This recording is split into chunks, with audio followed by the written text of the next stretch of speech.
Welcome back to another spill drop video. Today I have the opportunity to review the VEKTA, the newest soundproof mask by Metadox. You may recall that earlier this year I reviewed the Ombra soundproof mask, which is linked here. Metadox reached out a few weeks ago asking if I would be interested in providing an honest review of their new mask. Full disclosure, this is not a sponsored video, though the team did send this mask out at no cost to me. Taking a look at what comes in the box, you get the necessary literature and instruction documents, the optional headset straps, a neat drawstring bag, the USB-C cable and included earbuds, the mask itself of course, and a USB-C to USB adapter, cooling pad, and the internal fabric shield. My first impression was that I really liked the construction of this mask. I personally prefer the look of the VEKTA over the Ombra, and the silicone body of the mask is soft and flexible, which is really nice for folks who travel or who prefer lower profile accessories around their office or studio. The harness is pretty similar to the Ombra, which worked fine for me, though the VEKTA harness arrived fully attached, which was a nice touch. Taking a look under the hood, the VEKTA's soundproofing features reduce the volume of your voice by up to -30 decibels at high frequencies, and taking a look at my recording software currently, it's cutting my voice by about -15 to -20 decibels compared to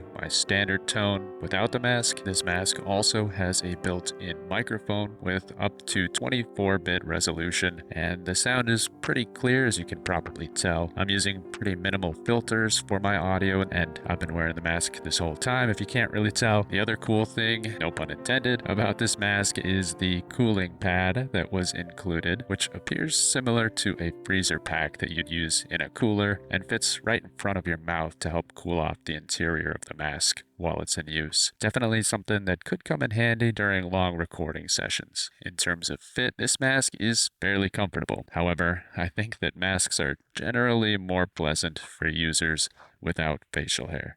I'll admit I was a little confused by the placement of the headphone and USB-C ports on the mask, but when the mask is worn loosely using just the support strap, these connections point straight downward rather than pointing back towards the user's throat or chest, which is a pretty smart design choice to extend the life of these ports and cables. In the future, I'd like to do a full comparison video stacking the VEKTA against the Ombra. So if that's something you're interested in, please let me know down in the comments. For now, I'll get on to the audio test for the VEKTA so we can see how it actually works. To test this out, I'm going to clear out all of the audio filters I've got going for the video, which I've now done, and I'm going to speak normally into the mask while my iPhone 15 sits on the desk in front of me and records the audible sounds in my studio. I've cleared out all of the filters and effects for the audio now. As I talk, I'm going to disconnect the mask so you can hear my voice directly through my phone's microphone to give you an idea of how much sound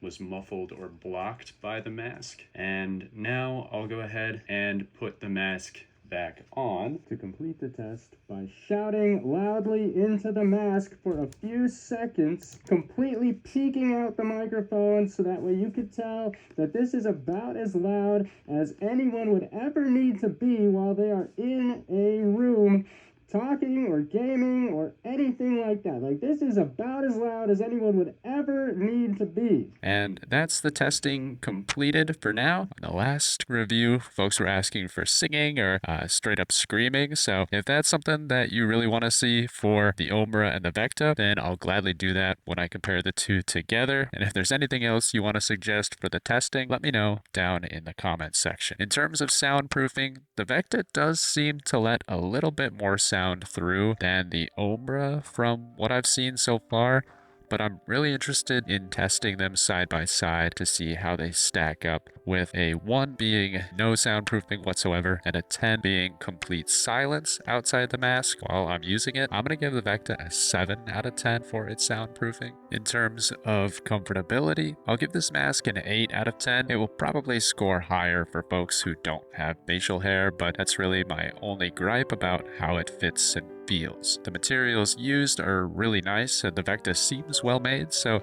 it gets a 9 out of 10 for its overall design and construction. And lastly, but still very important to me, the customer service and overall experience of working with Metadox is still a 10 out of 10. They're an awesome team, and beyond being friendly, capable, and accommodating, Metadox is genuinely dedicated to providing great quality products and improving their designs, which you can see if you just look at the differences between the VEKTA and the Umbro. So thanks again to the Metadox team for sending out the VEKTA and letting me give it a try. If you enjoyed this review, please leave a like down below or consider hyping this video if you are on a mobile device. If you have any questions, please share those in the comments section and I'll gladly follow up with you. And of course, if you want to see more reviews or other contents I'm working on, please consider subscribing to the channel. This has been your friend Spilldrop with another review video. Thank you so much for watching, and I'll catch you in the next one.